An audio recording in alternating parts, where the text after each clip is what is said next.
Imaginação, sonhos e origens humildes. Os olhos são cegos, é preciso buscar com o coração. O Pequeno Príncipe. A Starbucks como é hoje, na verdade, tem dois pais. Um é o da Starbucks original, fundada em 1971, uma empresa apaixonadamente comprometida com a excelência em café e dedicada a ensinar aos seus clientes, um a um, o que é um excelente café. E o outro, a visão e os valores que eu trouxe à empresa, a associação de direcionamento competitivo e um profundo desejo de certificar-se de que todos da organização podem vencer juntos. Eu quis misturar café e romance, ousar atingir o que os outros diziam ser impossível, desafiar os obstáculos com ideias inovadoras e fazer tudo isso com elegância e estilo. Na verdade, a Starbucks precisava da influência dos dois pais para se tornar o que é hoje. A Starbucks prosperou por 10 anos antes que eu a descobrisse. Soube de sua história através de seus criadores e a recontarei no segundo capítulo. Neste livro, relatarei a história da forma como a vivenciei, desde o início da minha vida, porque muitos dos valores que modelaram o crescimento da empresa derivam da minha vida em um apartamento apertado no Brooklyn, em Nova York. Origens humildes podem instilar direcionamento e compaixão. Uma coisa que notei a respeito dos românticos, eles tentam criar um mundo novo e melhor, longe da monotonia do cotidiano. Este é o objetivo da Starbucks. Nós tentamos criar em nossas lojas um oásis, um pequeno espaço na vizinhança, onde se pode fazer uma pausa, ouvir um pouco de jazz e refletir sobre questões do universo, questões pessoais ou até mesmo místicas diante de uma xícara de café. Que tipo de pessoa sonha com tal lugar? De acordo com minha experiência pessoal, eu diria que quanto mais modestas suas origens, maior a probabilidade de você usar a sua imaginação e inventar mundos nos quais tudo parece possível. Isso certamente se aplica a mim. Eu tinha 3 anos quando minha família mudou-se do apartamento da minha avó em Bayview Projects em 1956. Eles estavam no centro de Canarsie, na Jamaica Bay, a 15 minutos do aeroporto, 15 minutos de Coney Island. Na época, os projects não eram lugares assustadores, mas um conjunto amplo, amigável e frondoso com uma dúzia de edifícios de 8 andares todos novos. O primário ficava no térreo dos projects e era bem completo, com playground, quadras de basquete e pátio. Ainda assim, ninguém se orgulhava de morar nos projects. Nossos pais eram o que hoje chamamos de classe pobre trabalhadora. Entretanto, eu tive muitos momentos felizes durante minha infância. Crescer nos projects fez com que eu adquirisse um sistema de valores bem equilibrado, ao mesmo tempo que me forçava a conviver com muitos tipos diferentes de pessoas. Somente o nosso edifício abrigava 150 famílias e todos compartilhávamos um minúsculo elevador. Todos os apartamentos eram bem pequenos e nossa família instalou-se em uma unidade apertada com 2 quartos. Tanto meu pai quanto minha mãe vieram de famílias de classe trabalhadora que moraram na zona leste do Brooklyn, em Nova York, por 2 gerações. Meu avô morreu jovem, então meu pai teve que abandonar os estudos e começar a trabalhar quando ainda era adolescente. Durante a Segunda Guerra Mundial, foi enfermeiro no Exército no Pacífico Sul, em Nova Caledônia e Espanha, onde contraiu febre amarela e malária. Consequentemente, seus pulmões ficaram enfraquecidos e ele se resfriava com facilidade. Depois da guerra, teve uma série de empregos, mas na verdade nunca se encontrou, nunca teve um plano para sua vida. Minha mãe era uma mulher de fibra e tinha muita força de vontade. Seu nome é Elaine, mas a chamava de Bobby. Depois que crescemos, ela passou a trabalhar como recepcionista, mas enquanto éramos crianças, ela cuidava de nós em tempo integral. Minha irmã Rony, quase da minha idade, também vivenciou muitas das duras experiências da infância que eu vivenciei, mas até certo ponto eu consegui poupar meu irmão Michael das dificuldades econômicas que eu sentia e dar-lhe o tipo de orientação que meus pais não puderam oferecer. Ele estava sempre comigo para onde quer que eu fosse. Eu costumava chamá-lo de O Sombra. Apesar da diferença de 8 anos, eu desenvolvi uma relação bastante próxima com Michael, agindo como pai quando podia. Com orgulho, observei-o tornar-se um bom atleta, um aluno forte e finalmente um sucesso em sua própria carreira. Eu praticava esportes dia e noite com as crianças da vizinhança durante a minha infância. Meu pai nos acompanhava sempre que podia, depois do trabalho e nos fins de semana. Todos os sábados e domingos de manhã, a partir das 8 horas, centenas de crianças se reuniam no pátio da escola. Lá você tinha de ser bom. Se não vencesse, estaria fora do jogo. Seria forçado a ficar olhando por horas a fio antes de entrar no jogo outra vez. Então eu jogava para ganhar. Sorte minha, tornei-me um atleta naturalmente. Fosse beisebol, basquete ou futebol, eu entrava correndo e jogava para valer, até ficar bom naquilo. Costumava organizar partidas de beisebol e basquete com todas as crianças da vizinhança, judias, italianas e negras. Ninguém tinha de nos ensinar sobre diversidade, nós já vivíamos a diversidade. Sempre fez parte da minha personalidade desenvolver uma paixão desenfreada por coisas que me interessavam. Minha primeira paixão foi pelo beisebol. Naquela época, nos vários distritos de Nova York, toda a conversa começava e terminava com beisebol. As conexões e barreiras com outras pessoas existiam não por causa de raça ou religião, mas pelo time para o qual torciam. Os Dodgers tinham acabado de partir para Los Angeles. Partiram o coração do meu pai, e ele nunca os perdoou. Mas ainda tínhamos muitos astros do beisebol. Lembro-me de quando voltava para casa e ouvia as vozes dos locutores ecoando por todas as janelas. Eu era um fã inveterado dos Yankees, e meu pai levou meu irmão e eu a muitos jogos. Nunca conseguíamos boas cadeiras, mas isso não importava. Era a emoção de estar presente que importava. Mickey Mantle era o meu ídolo. Eu tinha seu número 7 em minhas camisetas, tênis, em tudo que era meu. Quando jogava beisebol, eu imitava o estilo e os gestos de Mickey Mantle. Quando Mickey aposentou-se, foi difícil crer no fim. Como ele poderia parar de jogar? Meu pai me levou às 2 comemorações Mickey Mantle Days, no Yankee Stadium, em 18 de setembro de 1968 e 8 de junho de 1969. Enquanto observava as homenagens prestadas a ele e ouvia os outros jogadores dizerem adeus, eu o ouvia falar. Sentia-me profundamente triste. Beisebol nunca foi a mesma coisa para mim depois daquilo. Mickey era uma presença tão intensa em nossas vidas que anos mais tarde, quando ele morreu, eu recebia telefonemas de condolências de meus amigos de infância com os quais não falava havia décadas. O café não ocupou um lugar importante na minha infância. Minha mãe tomava café instantâneo. Quando a empresa apareceu, ela comprava café em lata e usava a antiga cafeteira. Lembro-me de ouvir o borbulhar e observar aquela tampa de vidro até que finalmente o café ficasse pronto. Só quando cresci comecei a perceber como a situação financeira da minha família era crítica. Em raras ocasiões íamos a um restaurante chinês e meus pais discutiam sobre que pratos pedir, exclusivamente com base no dinheiro que meu pai tinha na carteira naquele dia.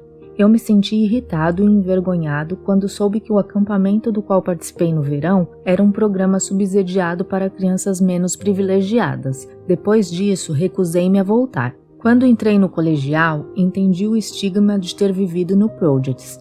A Canarsie High School ficava a menos de 2 quilômetros de distância, mas para chegar lá eu tinha que caminhar em meio a pequenas casas de família e duplexes. Eu sabia que as pessoas que moravam por lá nos menosprezavam. Uma vez pedi uma garota de outra parte de Nova York em namoro. Lembro-me de como seu pai foi fazendo uma cara de enterro ao ouvir minha resposta à pergunta: "Onde você mora?" "Moramos no Brooklyn", respondi. "Onde?" "Canarsie." "Onde?"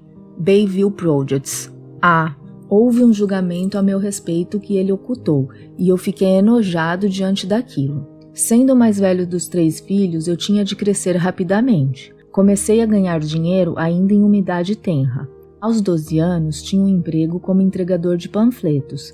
Mais tarde, trabalhei atrás do balcão de uma lanchonete da região. Aos 16 anos, arranjei um emprego para o período depois da aula, na região da moda de Manhattan, em um peleiro esticando peles de animais. Era um trabalho horroroso e deixou calos nos meus dedos. Eu passei um verão muito quente em uma fábrica que explorava mão de obra, preparando fios de lãs em uma malharia. Sempre dava parte do meu salário à minha mãe, não porque ela insistisse, mas porque eu me sentia mal em relação à condição dos meus pais. Ainda nos anos 50 e 60, o sonho americano era vibrante e todos sentíamos ter direito a uma parte dele. Minha mãe nos convencera disso. Ela mesma nunca concluíra o colegial e seu maior sonho era formar os 3 filhos. Sábia e pragmática à sua maneira rude e convicta, ela me deu grande confiança. Vez após vez, colocava modelos poderosos na minha frente, apontando personalidades que haviam feito algo em suas vidas e insistindo que eu também poderia realizar o que me propusesse se me dedicasse de corpo e alma. Ela me encorajava a me desafiar, colocando-me em situações nas quais não me sentia confortável, para que eu aprendesse a superar a adversidade. Não sei como ela chegou a essa conclusão, porque não vivia conforme regras assim, mas ela queria que nós tivéssemos sucesso. Anos mais tarde, durante uma de nossas visitas a Seattle, mostrei à minha mãe nossos novos escritórios no Starbucks Center. Enquanto conversávamos passando por departamentos e estações de trabalho, observando as pessoas conversarem e digitarem nos computadores, eu podia ver sua cabeça girando ao ritmo das operações. Finalmente, ela se aproximou de mim e sussurrou: "Quem paga todas essas pessoas?" Estava além da sua imaginação. Durante minha infância, eu nunca sonhei em trabalhar em uma empresa. O único empreendedor que eu conhecia era meu tio Bill Faber.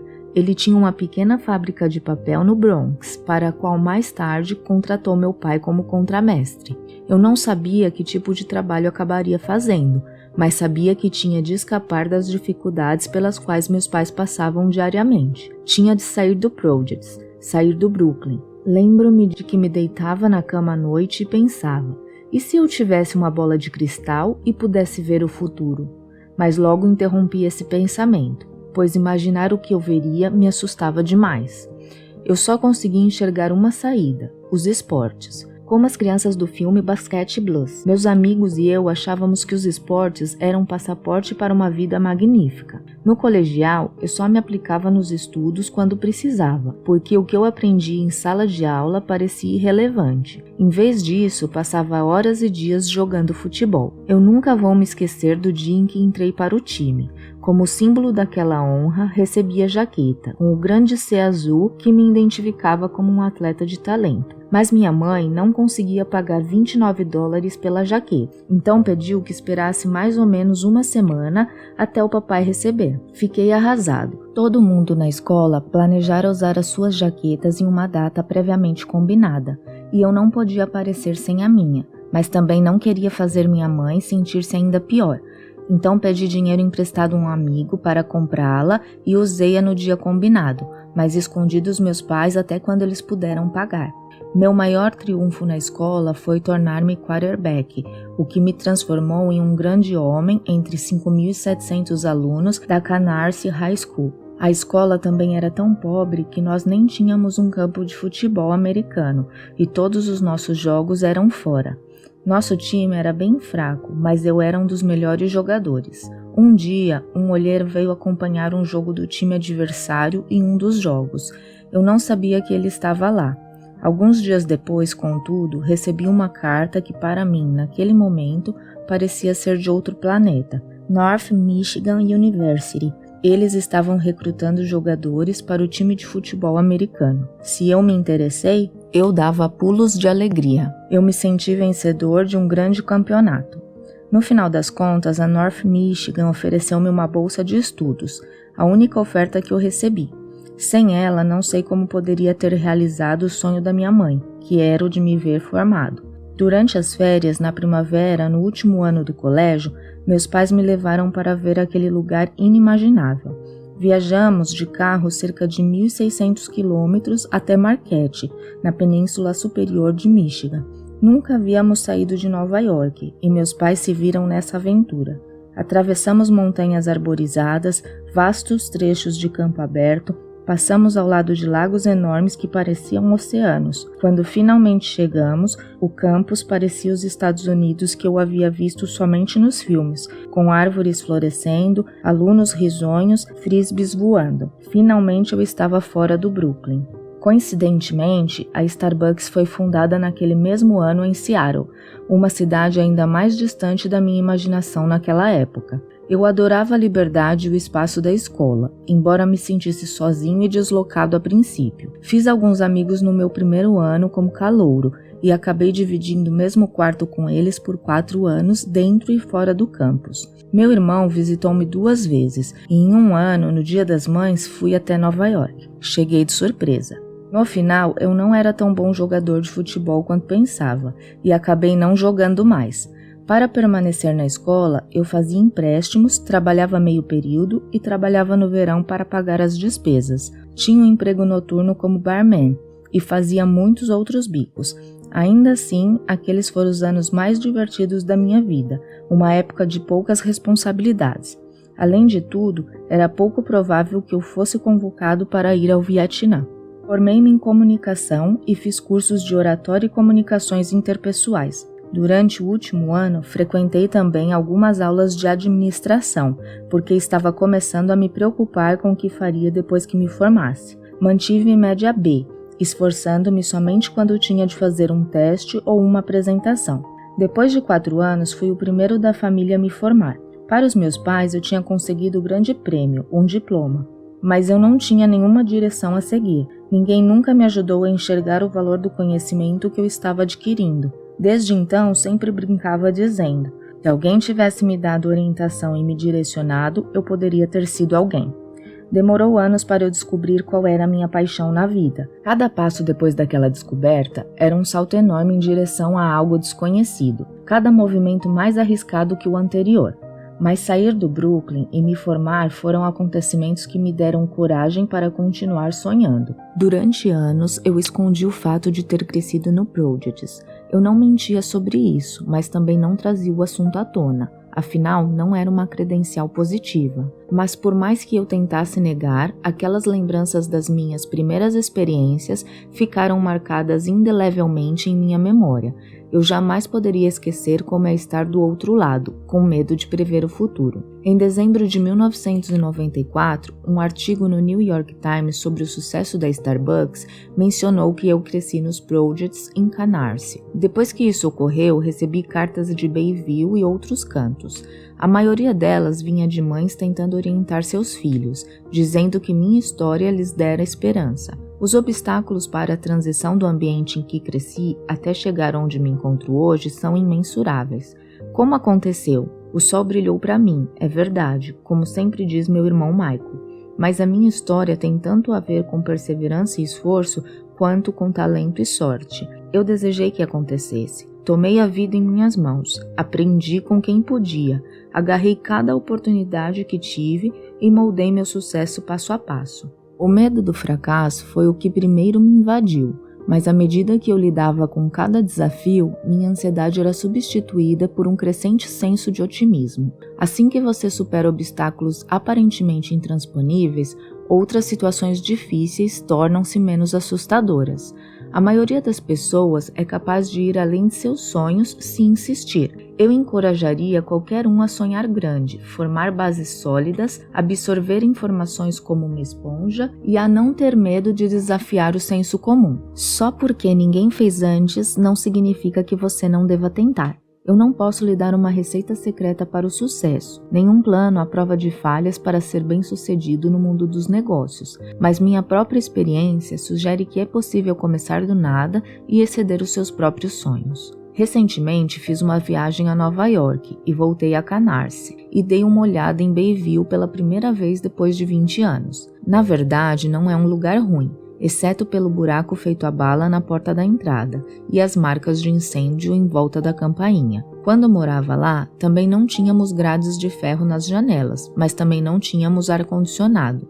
Vi um grupo de crianças jogando basquete exatamente como eu fazia, e observei uma jovem mãe empurrando um carrinho de bebê. Um garotinho olhou para mim e perguntou: qual dessas crianças vai se revelar e realizar seus sonhos? Eu parei em frente à Canarsie High School, onde a equipe de futebol estava treinando. A brisa amena do outono, os uniformes azuis e os apitos das partidas fizeram com que a antiga alegria voltasse a me invadir. Perguntei onde estava o treinador. Em meio às costas fortes e os enchimentos de ombro, surgiu uma figura franzina usando um boné vermelho. Para minha surpresa, estava frente a frente com Mike Camardesse, um cara que jogava no mesmo time que eu. Ele me pôs a par dos acontecimentos do time, contando sobre como a escola finalmente havia conseguido um campo de futebol. Coincidentemente, estavam realizando uma cerimônia de inauguração do campo naquele sábado, e ele teria o nome do meu ex-treinador, Frank Morodiello. Na ocasião, decidi firmar um compromisso de 5 anos patrocinando o time. Sem o apoio do treinador Morodiello, onde eu estaria hoje? Talvez minha contribuição permita a alguns atletas decanar-se, orientados como eu fui, ir além das suas raízes e conseguir algo que ninguém jamais teria imaginado. Soube que alguns treinadores enfrentam dilemas excepcionais. Os atletas de classe mundial dos times, aqueles com maior habilidade e experiência, às vezes fraquejam diante de um momento decisivo. Eventualmente, contudo, há um jogador do time, um cara mediano cujas habilidades e treinamento não são exatamente as de classe mundial. Entretanto, em um momento decisivo, é ele quem o treinador manda para o campo. Ele está tão concentrado e tão decidido a vencer que pode exceder os melhores atletas em termos de desempenho quando a situação realmente importa. Identifico-me com um atleta mediano. Sempre fui concentrado e faminto. Então, em momentos decisivos, a adrenalina toma conta de mim.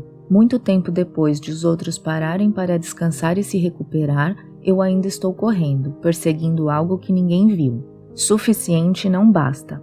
Toda a experiência prepara você para a seguinte. Nunca se sabe qual será a próxima. Depois de me formar na universidade em 1975, como muitas crianças, eu não sabia o que viria depois. Não estava pronto para voltar a Nova York, então fiquei em Michigan trabalhando em uma estação de esqui. Não tinha um mentor ou um modelo, nenhum professor especial para me ajudar a fazer as escolhas acertadamente. Então decidi pensar um pouco, mas ainda assim não me vinha inspiração. Um ano depois, voltei para Nova York e consegui um trabalho na Xerox, no programa de treinamento de vendas. Tive muita sorte, porque consegui frequentar a melhor escola de vendas do país, o centro de 100 milhões de dólares da Xerox, em Leesburg, Virgínia. Aprendi lá mais do que havia aprendido na escola sobre o mundo profissional e dos negócios. Eles treinaram-me em vendas, marketing e habilidades de apresentação, e acabei formando um forte senso de autoestima. A Xerox era uma empresa excelente e eu era respeitado quando dizia aos outros quem era o meu empregador.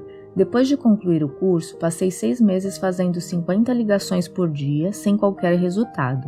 Batia a porta de escritórios em Manhattan, em um território que ia da 42ª à 48ª rua, do East River à 5ª Avenida. Era uma área fantástica, mas eu não tinha permissão para vender, apenas para identificar boas oportunidades.